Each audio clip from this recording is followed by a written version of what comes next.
Turning our attention over to the grain markets now. This week, we were joined by Heartland Farm Partners President Jeff Peterson, and we had the opportunity to discuss the latest trends when it comes to the markets. One of the big stories this past week has been the status of the grain corridor in the Black Sea. We had a chance to ask Jeff his thoughts on that, but began the conversation by getting his general thoughts when it comes to the grain complex. Well, it's always interesting this time of year, Bryce, because we're transitioning from where everybody's worried about the supply. We're coming over to the demand side.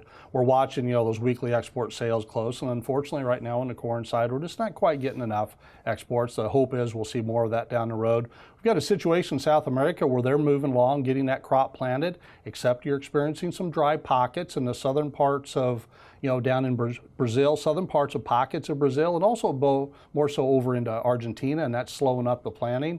You've got some added geopolitical risk out there with the talk now with Iran, potentially some type of attack going over to Saudi Arabia, so that's got a little bit of life in that energy market, and then you've got all the uncertainty that's this grain corridor is bringing about. So that's kind of what sets the stage right now, Bryce. You mentioned the grain corridor. Let's dive a little bit into that conversation. You and I visiting here on Wednesday afternoon. I feel like I have to say that because things change so quickly, particularly when talking about Russia. Russia's reversal, though, is the talk today in what's going on with that grain corridor. Give us what you know about that at this point. Yeah, so as you dig into it, it's really been a great success overall.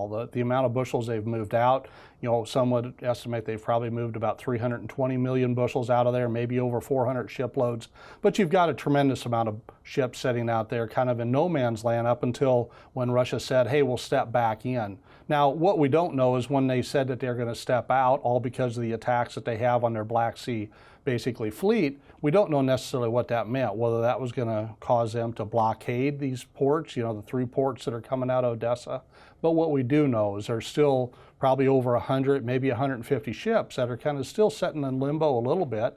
They're starting to move. They think everything's going to be normal, but we got to remember, we've got a decision date coming up here soon. And ultimately, we're going to have all those parties agree on whether or not we're going to go forward with it still. So I'd say this thing is not a done deal by no means yet, Bryce. We did see news, though, today, and that made the wheat complex fall pretty hard, right? Oh, it did, definitely. Just like what we ended up having, though, the minute we saw the announcement that the grain corridor, Russia was stepping out of it, everybody assumed that was a shutdown. What that assumed then is that there wouldn't be that wheat coming out. Immediately, wheat shot up.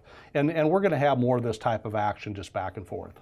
Let's switch commodities, talk about corn. I want to interject a viewer question we received this week. Had a viewer chime in and noted that corn futures seem like they don't want to get above $7 and stay there. Why might that be, Jeff? Yeah, so when we go back and we look at kind of what the fundamental value of grain is, and the way we do that is we look at that stocks to use ratio, it would suggest as we get up in that area, we're approaching an area where under the prevailing conditions, we'd be a little bit overbought.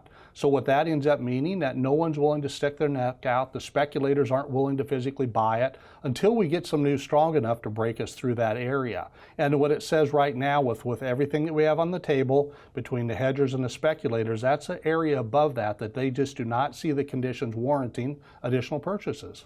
On the corn side of things, Jeff, basis still red hot. I think that leads to the question of, could it be even better later?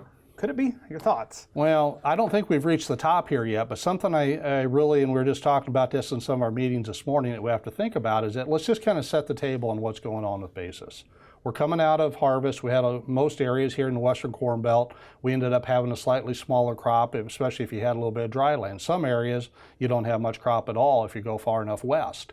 And what that meant is a lot of bushels were able to be stored. So a lot of these, whether it be elevators, whether it be end users, ethanol plants, feedlots, what they were looking at is they were saying, hey, we need to get these bushels. Didn't quite get as much as they wanted for a couple reasons. The farmer was able to store more of them, but also in some cases the farmer didn't quite sell as much. One, he was uncertain about what there was going to be for bushels, and maybe he didn't necessarily need the money necessarily either.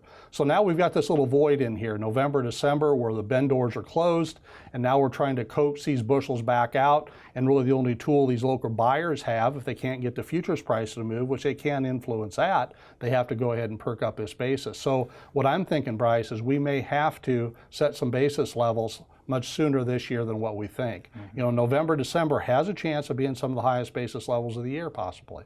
Something to keep an eye on for sure. In terms of soybeans here at the midweek, they've been rallying a little bit. Is there a reason for that this week? I think so. I think if you go back, so we introduced some geopolitical risk with the talk that there could be some attacks from Iran over into Saudi Arabia, and that's boosted this crude oil market a little bit. If we take a look where the crude oil market was trading, we'd have to go back, if we closed in this area, back to about, in the first part of October to see a close higher than this. Anytime we start to see that happen, then that boosts up what we'd see as a fair value over on basically the soybean oil, and we've already got extremely good crush margins. But when we see that happening, there gets to be some additional demand that would pop over on the soybean side, and that's what we ended up seeing today. Give you the final word this week. What would you like to leave us with? Well, I think right now, this time of year, you need to focus on, know exactly where you're at in regard to what your break-even costs are, get a good idea what your cash flow needs to be, and get ready to make some sales in here. I think we're getting really close. Jeff Peterson joining us this week. Jeff, appreciate the time. You bet. Thanks a lot.